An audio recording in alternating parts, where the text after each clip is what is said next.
Once more into the breach, dear friends. The Overwatch Open is back in business. One more quarterfinal to go, and we're kind of still reeling from the first quarterfinal. It was the speedy affair where NIP do dispatch of We United. I was still kind of flabbergasted to see how quickly that did rock and roll, and a bit of a shift in the meta, perhaps on the horizons. Up next, we have to do some clarification. First all of the format. If people are unfamiliar, this is still a rather new concept. This is just our third week of broadcast. This is how the Overwatch Open does go down. It's called the Overwatch Open for a reason, and I do absolutely encourage you guys to sign up for our final week next week. You can get yourself in. There's 256 spots. That's right, you and five of your friends, Alex Learn to Count, can sign up and go ahead and try and compete. And maybe, just maybe, we'll see you on the show next weekend. A little late now, I do apologize. And now, what they're playing for is the live finals. It'll be 16 teams battling between Europe and North America for $300,000, and you get to be on the telly and wave hello to your mum as well. That's all up for grabs, and already Misfits and Rogue have locked it in Europe. By winning the grand finals of these weekend cups, you secure yourself a guaranteed spot in the playoffs. The rest comes down to points, and that's what you can see there accumulating on the right-hand side. LG is something I want to address because that's coming up next. Luminosity. Not the Luminosity you may be in chat expecting to see, not the North American side. There has been a switch and a rock and a roll. Luminosity Melty is coming up next. This roster does not feature any Seabirds. It's a different roster, and ZP, you've explained it once. I'm going to make you explain it all over again. So basically what's going on here is that Luminosity Gaming of old, the team that many people know as Seagull's team, they have now signed with a new sponsor. They're with NRG, which many people now know as Shaq's team. So I don't know how it goes with teams where it's just the biggest celebrity, it becomes their team. But the team that is now known as Luminosity is now known as, the team Luminosity now is used to be known as Too Strong. Yes. So Too Strong, new Luminosity. And one thing of note here, for those who are fans of Seagull going, well, gee, I'm just going to leave the stream now. Where's my Seagull fix? You get your fix. NRG is still playing here in the NA bracket. We do expect to see them later in the day. But for now, you get to watch. If you are a fan of LG the org, you will get to see their new team in Too Strong. And they've been a rising team in the EU scene. They certainly have. John, you know all too well, Too Strong's kind of path to success has been an interesting one. Alongside it as well, you can't help but wonder, Melty. Now, this is a storyline that I'm a fan of just because of the fact that they've kind of fallen from grace so quickly. Like, I remember way back when some of my colleagues were getting into Overwatch and they couldn't stop shouting and screaming about how good Melty were. Now, they were kings of the very early iterations of competitive Overwatch, and they have plummeted. Would you say plummeted? Is that too strong of a word? I think certainly if you're looking from the basis of top tier, they might have plummeted, but realistically, they're still in mixing it up. I believe they're currently on 8 points overall in the Overwatch Open, and they're there or thereabouts, but you're right, they haven't been able to capture that former glory. And to the team that formerly is Too Strong, now LG, there's a little bit more of an impetus for them to sort of shine through and really try and impress the organization that has now picked them up. So Melty have a lot to prove. This is actually setting a really nice story because they want to rise back up to the top. They're not expecting to be best in Europe tomorrow, but they want to be consistently hitting those top 4 finishes. And LG, also with a lot to prove to a new team and a new sponsor, they're going to be trying to pave the way for that as well. So a really nice clash. We'll see how it does play out on Anubis, perhaps. It's going to be in the pool once again. Best of 3. Dorado, Anubis, and Gibraltar. Boys, you know what? I'm really happy to say that we are seeing almost all of the maps, almost all of the heroes, and we're seeing different teams beat the same team back and forth all the time. Like, we're not seeing...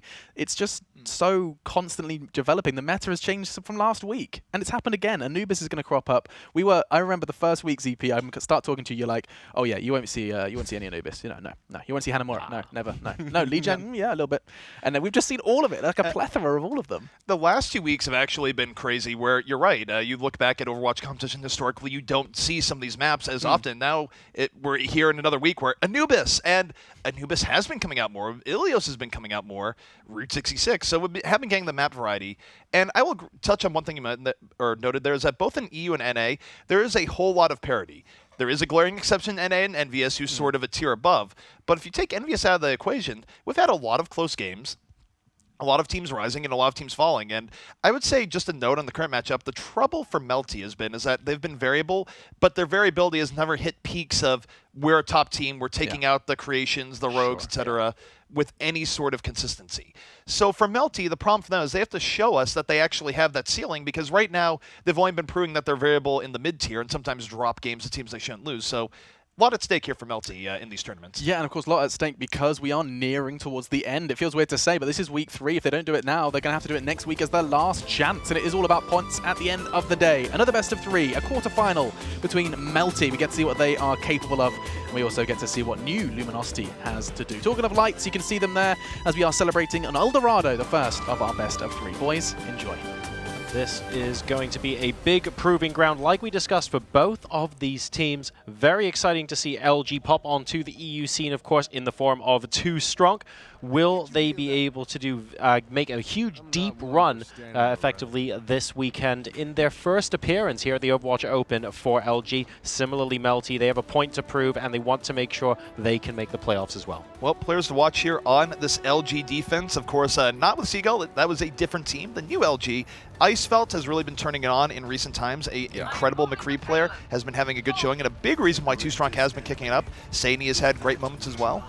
And of course, a good tank and support play across the board. So we'll see if 2 Strong is able to hold on here against Melty. Melty, of course, looking to reclaim that foreign glory. And take a look at Nico right now. Nico on the scenic route. Genji setting up for that flank as the rest of his offense sets up on the payload. And again, not even going to the shortcut, if you will, going all the way out to the church, Nico here. And the rest of the team are going to start engaging. We're looking for Moonal to actually move in on Winston. That's going to be the key. There's Winston popping in, and that is Nico's cue to move in. We have seen this strategy being employed on Dorado by quite a lot of teams now, and it's been a bit of a new meta, if you like, on this map. But Saini getting 2 kills very early on Reaper, completely resetting Melty. They saw it coming. Yeah, the problem there for Melty is that the coordination between Winston and Genji was not the worst. Unfortunately, Winston was sort of stuck in there on his own for a while, ended up dying right away. And when Winston dies early without doing serious damage or getting a pickoff, it usually spells the end for an offense there. So we'll see how this works out, but it's a good defense to start things out here for LG. They're keeping Melty back, and you don't see it quite as much now, but first point holds on Dorado are still a thing, and they would love to bring that in that way. But here we go, next phase underway. Melty moving right in, but they're going to get Gravitoned in the back. LG just collapsing on it. They get 2 kills, but Melty's still alive. Nico able to take out both supports in the back with the aid of Flippy, and Melty, despite getting hit by that Graviton, able to pull things back a bit, and they might be on the way of getting some positive momentum here. They're going to need another respawn wave to take this Euro, but it could have been worse. Yeah, only Saini and Mineral were actually left there, unfortunately. And Saini's actually going to get taken out. Of course, not a good position for him to use Death Blossom there on Reaper. And Melty will be able to make a good amount of inroads here. And they should be able to get through to the church phase unless LG do something pretty impressive now. I mean, we've got the ultimates coming in. And oh my god, 3 kills off the trot there. Icefelt with the double. And Melty, yes, they've got ultimates available, but no heroes alive to use them. Well, the problem with Melty is that Melty was really far on the cart. They thought they had it. Roster was able to get back in. He died pretty early in the last fight. He had an Earth Shatter. He set up Icefelt for the double kill, and I thought that was a little bit too early there where Melty did have a chance to lose it. Now, going to the next fight, taking a look at the ultimates, they will have a Graviton in their back pocket that LG does not have, but LG with the Sound Bear and Death Blossom, they have ways of turning this well. Look at Saini. He's in the corner, and the one thing about Reaper, you need to check your corners, but here comes the offense. They're moving in. Here comes Saini. Death Blossom in the Graviton. Actually still manages to kill Nico right away. Sound Bear, though, is up from the defense, comes a little bit late, not before Flippy takes out 2. Melty still in it. Flippy looking for that extra pickoff. McCree getting bounced all around. Ouch. Down goes Icefelt, and this is bloody, but Melty with the momentum, they should be able to take this point. Yeah, they are very, very strong there, and the Mineral getting headshotted en route to spawn, basically, as Flippy, I think, doing a very good job of just keeping the covering fire going with McCree in the back lines there. So we move on to the very vertical stage here, where both teams are going to be looking to get that high ground outside the church. We'll see how LG choose to set up and whether they're going super aggressive or not, but Melty already getting in place for the flank, and there are 2 heroes, actually. Zenyatta joining Flippy on the other side. Well, they're coming in from all sides here, from the front, from the back. Flippy, of course, in the back line does take out Zave. So right now the McCree flank is paying dividends to 65 for them. And taking out Zen early is huge, especially with how good Zen is. That's going to be a double kill. Flippy assassinating both supports right now. No one is dealing with this McCree in the back line. It's giving a lot of room here for Melty moving forward. Nico off that distraction, gets a double kill of his own. Flippy with the cleanup, and Melty off of this pincer attack will be taking out LG. And there you have a very good look now to the next point. LG will have a moment to at least try and hold this back, though. Yeah, they need to. They really need to regroup recollect at this point, because MELTY have been storming through this middle. Traditionally, where defending teams are able to stall out for quite a long time if they get their strategy right on the high ground. It looks like we might be coming in for a collapse now. Sound barrier starting on the engagement for MELTY, and Zenyatta trying to do as much damage as he can. Deacon, the rest of the team actually falling back momentarily. Transcendence getting pulled, and Nico putting the sword away, unable to get the kills he wants. Ruster takes first blood on board, and Moonal goes down behind him. Nico finally getting some kills on the board now, but just trading a couple of kills on both sides here. No 4 or 5 kills. Both teams just scrapping it out on the payload. Yeah, well, the key here is that Icefeld is not under duress at all. He's able to use that long-range McCree poke to his advantage, poke 2 people out of the fight after killing 2 people outright. So Icefeld being a big part of that hold there. MELTY, they expended a lot ult-wise. They did use Sound Barrier. They did use Death Blossom in that fight, so not quite collecting. It was pretty good and gutsy by LG to hold on there, and going to the next fight, Saini once again going to be one to watch, has Death Blossom at the ready. Mineral can fall through with a Sound Barrier, so LG has outs here for this next fight. It was very sort of boxing match, rather than both teams going for those knockout blows. We were trading a couple of punches here, and a few kills were exchanged, and now it looks like the engagement is starting. Saini there with Zarya Bubble as well, able to get a Death Blossom up, only picking up Nico to start off with, and Moonal is going to be taking him down, but Manitin and Zabe coming with the double kill follow-up. We're looking for the wipe here. Moonal goes down, surrounded by all sides. There was nothing Reinhardt could do there, and LG hold emphatically with the ult advantage to boot. That was really a lot on both Saini and Mineral there. It's one of those things where even though Saini only got 1 killing blow, the amount of damage he did before people were able to get out of the Death Blossom's radius really set up LG. It was very hard for MELTY to actually come back and turn that fight in their favor at all. And here's the really crummy part about this here for MELTY, is that they did not force out the Sound Barrier, so Mineral is still going to be able to Sound Barrier to start this next fight. And even if Tech gets a very good Graviton, Sound Barrier will be available here to really stop it in its tracks. Icefeld right now is going for the Deadeye. Skulls are coming up. He's going to crack this Reinhardt shield immediately. So not the best opening here. Sound Barrier will come up. It will stop the Graviton from doing too much with the Reinhardt. A good response here from LG. They already have the first pick, and now they're moving in. They know they have the advantage. Icefeld able to take out Flippy, looking for a little bit more. Bod running for his life, going to get taken out by the McCree. And good hold here from LG. MELTY there. Strong initial engagement. The Graviton Surge was certainly with intent, but unfortunately the DPS follow-up just wasn't there. The shield getting cracks early forced them to engage a little earlier than perhaps they would have wanted to, and now everyone is falling back forward, not able to get away. The deaths even staggering a little bit as MELTY. This is their last push. They've got 30 seconds left to go. They have to make this work now, otherwise LG very simply will be holding on Dorado. MELTY does have a slight edge ult-wise. They do have an Earth Shatter at the ready. Flippy's going to open the Deadeye, hoping that someone stupidly gets picked off. Thought he would get the Reaper, did not get it. He was still in Wraith form. Icefeld with a counter Deadeye, going to use that to do a lot of damage to the shield. Nico going into the backline, both teams still at full strength. Moonel will drop the hammer, got 2 in the Earth Shatter, so it's not a bad beginning, but Ruster able to weather the storm, takes out Flippy with the charge. 5v5 right now. This is the last gasp for MELTY. They must win this fight, or it is going to be a hold for LG. And they do get 2 extra kills. They're staying in it. It is back and forth. The late Sound Barrier comes in. This should let them take this over LG. LG is in trouble. It's not over yet, but they do have to concede a lot here on the cart. But they're holding in there, Joro. Yeah, they're doing a really good job. Mono actually basically blocking so much of that damage as he comes in. He's getting a charge, whips it a little bit. Zarya is going to get knocked out of the way, though. Still 3 now, 4 people on the payload from MELTY. All 6 are alive, not all in the same place, of course. Saini trying to get the damage done off the back of the Earth Shatter. Transcendence is going to stop him from doing that. That was really excellently timed coming out of there from D-Gun. Will they be able to push on through? Yes, 4 kills down for LG, and MELTY in overtime will buy themselves another 2 minutes. The Dorado dream stays alive. Yeah, MELTY, that of course was their last chance to keep this going forward. Even if they don't complete the map, you at least want to get it somewhat near last to give yourself a better chance of holding on here. So, an opportunity lost there for LG. Looking to the next fight here, there's not a whole lot great going for MELTY. They're going to have to win this on sort of the essentials. They will have to watch out for Saini. This is one of the best areas for Reaper in the game to get the drop in on offense. So a lot here to talk about Saini and how he's going to handle this. They do have defensive transcendence as well, and let's take a look at Saini. He is going around the backside. He's going to jump right in. Here comes the Death Blossom, setting them up, knocking them down. A double kill from Saini. Well executed there by LG. They get the 4K, and now MELTY, they're going to be down to their last push. That's right indeed. Flippy getting a consolation kill there, and aboard once again running for his life, and he will get picked off by Icefelt. A little bit of deja vu as far as they're concerned. They have 1 minute and 3 seconds remaining in normal time to try and escort this payload past the final dogleg onto the platform there. We're really looking a lot, I think, at tech, because on D.Va, when the defenders just have so much of an advantage on the high ground, you want to be able to fly up there as D.Va and knock them out and try and beat them in the team fight. He hasn't been in position to do that yet. Yeah, Tech has to create some room here, but he also doesn't want to die in the process. Here they go, the both tanks in on it on the high ground. This is Melty's last gas. If they lose this fight, they will almost certainly not be able to complete the map, which is bad going into the next round.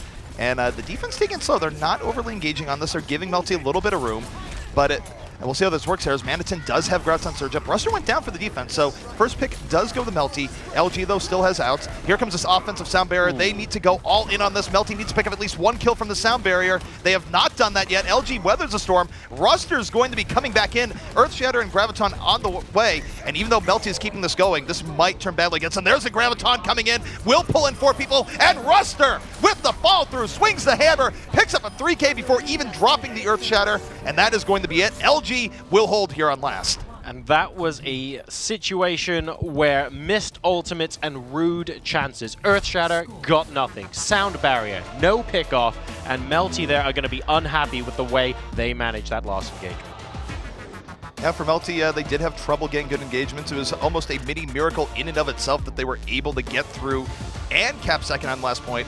But now you take a look at this. The new LG, as it were, has set themselves up for glory as they move in here. They don't have to worry about a stopwatch going next round, Joro. All they have to do is simply push the cart a little bit further. Exactly right, and they'll have all the time in the world to do that. They can do it in overtime, 3 minutes of overtime if they feel like it. The point is they just need to beat the distance. So Melty have a little bit of a mountain to climb here. It's certainly possible for them to hold, but they'll have to do it against a team that has just been so precise with their ultimates, so good with their hero placement. When it comes to crunch time, that Graviton Surge looked absolutely amazing. Ruster and Saini cleaning up entirely there, and Melty need to stop that from happening. They need to spot the flanks. They need to get the pickoffs. They haven't done either of those so far. Well, they do need to pick up their level of play. That much is for sure. And really for them, we say this a lot when teams are in this situation, and yet it still rings true. For Melty, their best chance of really holding this, they need to stop this here on the first point. That is their best chance in terms of time and all the rest. It's 4 minutes to defend this. It's very generous. Teams don't defend on it quite as much as we've seen in the past. But for Melty, if this goes to the streets phase, it's going to be very hard indeed to actually keep LG back. So take a look at this Melty defense. They are going back to a little bit of tried and true. Tech will be on that Junkrat. Moonel on the Reinhardt. Bod on Lucio. D-Gun on the Zenyatta. Nico on the Symmetra, and Flippy on McCree. So Symmetra making her appearance here. Don't see her quite as often nowadays, but still every now and then teams will bust her out here for defense of this first point. And we have LG coming out with May to start things off with Manitin, which is going to be very interesting. We'll see how that goes out. Coming very, very quickly indeed. Ruster getting in the face of everyone in the archway, but a little bit of a fake out, really just wanting to see what is going on there. Icefelt on Reaper will be moving up to the high ground. We'll see if he can get a little bit of flanking. He's got himself and Saini for company as well, so Genji has the possibility of moving in as well. Right, and let's just take a look at what this May is doing here. May, of course, a little bit unconventional. We have seen her a little bit more as of late. She's moving in. Does the Ice Wall to actually give her team a lot more breathing room, and they're going to speed in right off of that, using that wall as an opportunity. Tech 36, though, his spam catches Mineral off guard, and down to Lucio early on in attack. That is never a good thing. This is going to have to be LG backing out here. Again, for them, I like the approach early on. Doesn't quite work out, but still might give them more cover as they move in for a second attempt. It's interesting as well because on the one hand, you have actually got May. It's bought them that distance on the payload. You're not fighting under the archway anymore, right? The payload has gone beyond there, so maybe you can collapse straight into the market, and that's the idea. So we'll be keeping an eye on how Manitin uses that. Just a great way to give the team a little bit of cover as they move in, continuing to stay on May even though we're back into the marketplace now, and we'll see what they can do on their second push, because the positioning now is definitely better than it was before. Well, one really important thing to note here for the defense, they do a teleport up. The tire right now on the way, bobbing, weaving, looking to get to the back line, almost does it. Does not get anything in the end, but the teleporter now a bigger problem here for LG. They need to get some to the back line to actually deal with it sooner rather than later, but here comes the offense on the way. They open up here with the Transcendence, buying even more space. Earthshatter coming in here from Ruster. 4 people knocked down, but Flippy with the counter. The Deadeye takes out 4.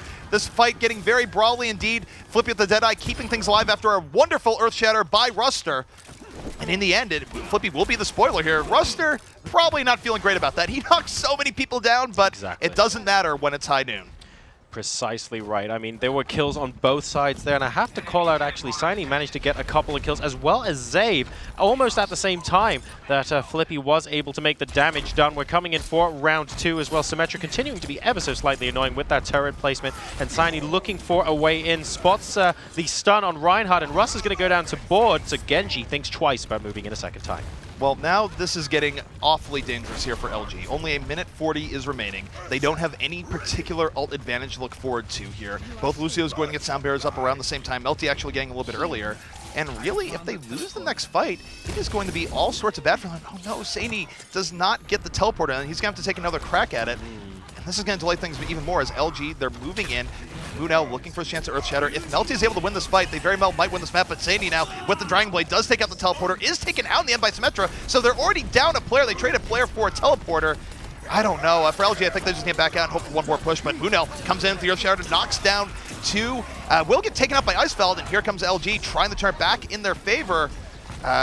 This could be a bit of a misplay here by Melty. They have given up a lot of ground. They definitely have, and the teleporter means that coming back for a final fight could actually end up being a little bit delayed. Melty, with so much on the line here and so much to prove, are they going to fall at the final hurdle? They've done tremendously so far on the defense. They will be able to push LG back. It's 40 seconds remaining, and LG will get one last shot at this. Graviton Surge on the table, but other ultimates, not so much, and Nico will be able to get the teleporter back up. The problem here is that normally having Graviton up is a great thing, but not only does LG not have support ultimates of their own going into this, nor will they get them. They're also going to be going up against Transcend, so all Deacon has to do is throw himself in the Graviton, and he can negate a lot of the damage being done from that. So this is not great here from LG. They're going to have to win a lot of this on pure mechanics in the backline. They'll open up the Graviton, expected to be countered here by the Transcend. Transcend does come out, so they're not going to be getting the kills they're looking for from that immediately. Melty weathering the storm. They're still at good HP. Flippy with the first pick of the fight does take out Icefeld, but Manitin and Saini in the back. It is 4v4. It is down to the wire. LG struggling to stay in this map after a good defense on their own. Melty fighting for their lives here on this map, but it's not going to be enough. LG will crack it at the last moment, and they keep the hope alive here, Joro. Oh, and Melty, they have so much to prove, and they were so close to actually hitting that hold on the first point. This must be heartbreaking for them right now, ZP. They put so much blood and sweat into that, and they did such a good job, but just very, very close by the skin of their teeth, LG are able to come back. And with only Graviton Surge, they won that team fight. The mechanics you were talking about shone through there.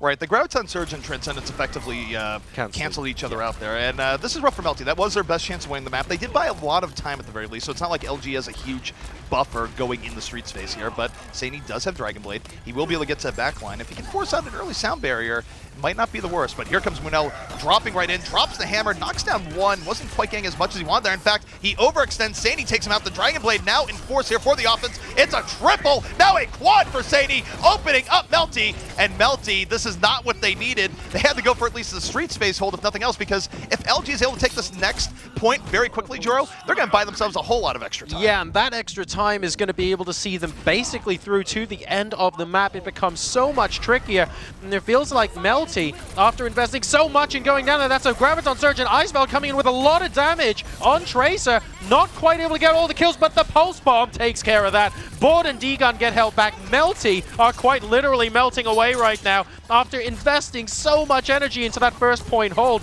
this street space has suddenly looked like a walk in the park in comparison. Yeah, LG has definitely found their rhythm, and that rhythm means nothing but bad things for Melty. Melty now, when the time was very much on their side, they lost at the last moment. Now they have to hold here for 3 minutes, not on last, but just where that yellow square is, and this is going to be very hard indeed. The odds have shifted. LG now once more has a great opportunity to actually finish out this map. Icefeld will go down early in this fight, but for them, it doesn't matter. They can wait a little bit for Icefeld to come back in. Time, as Tracer would say, is now on their side. It is indeed. And don't forget, they have that time plus overtime as well if they're able to stay on the payload too.